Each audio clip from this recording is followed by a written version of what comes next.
Magandang araw mga taga-NIR. Nandito ako ngayon sa may aming office, ang NIR Malate Branch.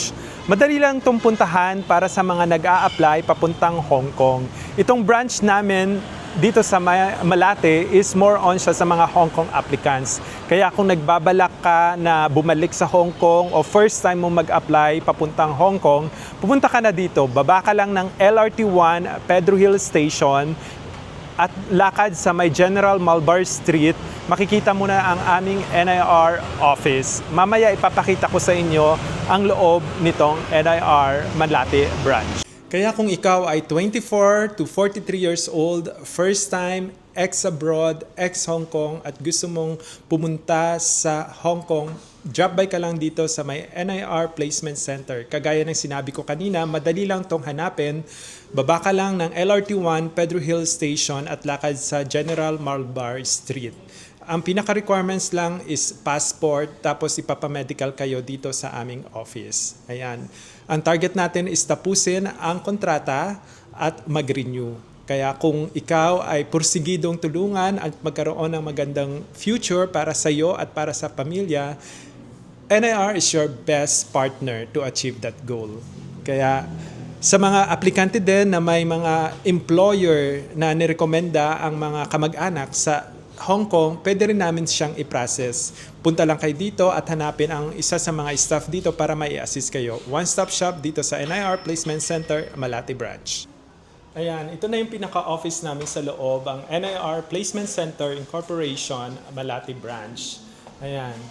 Kapag pumunta kayo dito, nandito si Madam para i-welcome kayo. Yes. Tatanungin natin ngayon ang ating mga staff here kung ano ba yung mga requirements at ano man dapat yung dalhin kapag nag-apply kayo. Ano ba yung first requirement pag mag-apply ka ng Hong Kong?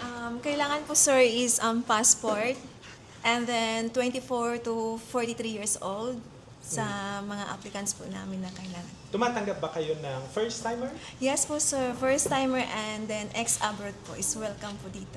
Oo. Tsaka tatag ng loob. Yes po sir. At willingness to work sa Yes. abroad para sa pamilya. Yes po, kailangan din po natin tapusin yung 2 years natin na kontrata doon sa Hong Kong po. Correct. Bakit Hong Kong? Bakit hindi ibang bansa? Actually sir, Hong Kong offer high salary which is almost 38,000 pesos monthly po. Wow, ang laki, no? Yes po Tsaka sir. malapit sa Pilipinas. Yes po, 2 hours and 45 minutes po sa biyahe po. Okay. So, open naman ang office ng... We are open Monday to Friday, 9 a.m. to 6 p.m. po. Okay. So, yun, apply na kayo guys dito at masisipag naman ang mga staff dito para asikasuhin ang pagpunta nyo ng Hong Kong. So, ang goal natin ay pumunta ng Hong Kong. Kaya, yan, see you here sa aming NIR Placement Center Malate Branch.